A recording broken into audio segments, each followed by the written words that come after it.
Alors dans cette vidéo, je suis appelé dans un supermarché pour un problème de température trop haute dans un linéaire, donc libre-service positif. Il y a une alarme sur la supervision qui est ici Action Froid. Et je constate qu'il y a une prise en glace. Et donc la prise en glace va être traitée malheureusement à l'eau froide parce qu'il n'y a pas d'eau chaude. Et les prises en glace à l'eau froide, c'est très long. Parce que là on envoie trop d'eau par rapport à l'évacuation là.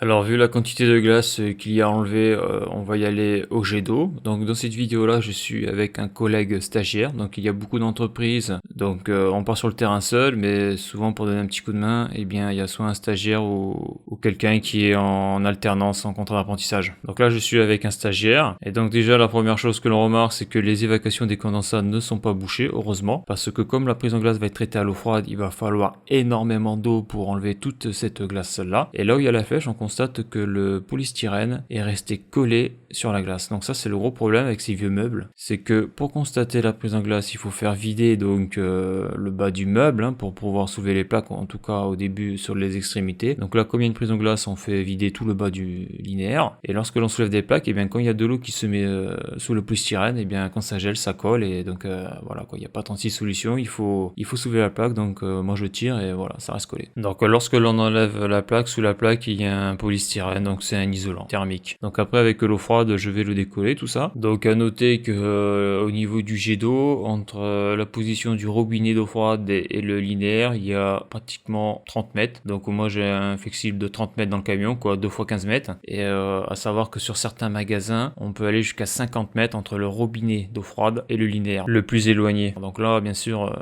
lorsqu'il y a des grosses prises en glace, on est obligé de tirer le jet d'eau. L'autre problème qu'il y a, c'est que cette prise en glace se fait dans l'après-midi, en fin d'après-midi, et bon il y a pas mal de clients, et c'est vrai que bon il y a des clients, bon c'est des bourrins, c'est-à-dire que le jet d'eau, donc le tuyau d'arrosage il est au niveau du sol, il n'y a pas le choix, et donc vous avez des gens donc avec les caddies, au lieu de soulever le caddie pour passer le tuyau, ils poussent comme des abrutis dessus, et donc voilà. Donc ça c'est le gros problème d'intervenir en journée sur ce type de prise en glace là. Le mieux au niveau des prises en glace quand c'est possible, c'est de donc faire vider le meuble en fin de soirée par exemple, et couper le meuble ou le linéaire toute la nuit. Cette technique est souvent utilisée dans le froid négatif sur les bacs surgelés et les groupes logés, mais ça malheureusement ça force à vider tout le linéaire, alors que là la seule partie du linéaire qui est vidée c'est la partie basse, mais la partie haute, quoi, tout le reste n'est pas vidé, c'est plein, quoi. Donc ça c'est des prises en glace à traiter qui sont galères à cause des clients qui gênent, qui tirent sur le tuyau d'arrosage, et puis en plus à l'eau froide, donc ça prend 10, 15, 20 fois plus de temps. À l'eau chaude, une prise en glace comme ça c'est traité assez vite.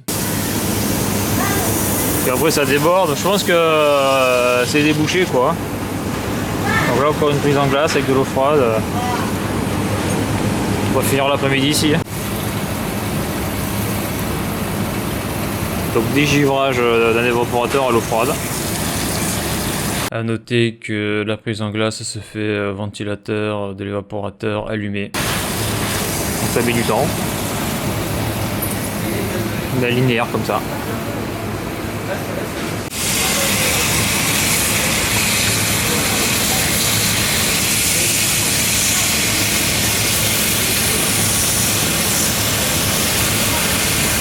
Donc à noter aussi que mon collègue tient le tuyau d'arrosage donc pour enlever la glace à l'eau froide, et moi j'ai réussi à me procurer de l'eau chaude dans les toilettes. Il y a un petit ballon d'eau chaude instantanée qui est suffisant pour remplir un pulvérisateur. Et donc comme j'ai plusieurs gros blocs de glace, je les découpe en morceaux pour pouvoir les décoller de l'évaporateur. Car pour faire fondre une quantité de glace comme ça à l'eau froide, il faut un paquet de temps. Alors que cette technique là permet d'aller beaucoup plus vite.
Voilà, donc ça c'est bien pour les gros blocs de glace, parce que là j'ai de l'eau chaude.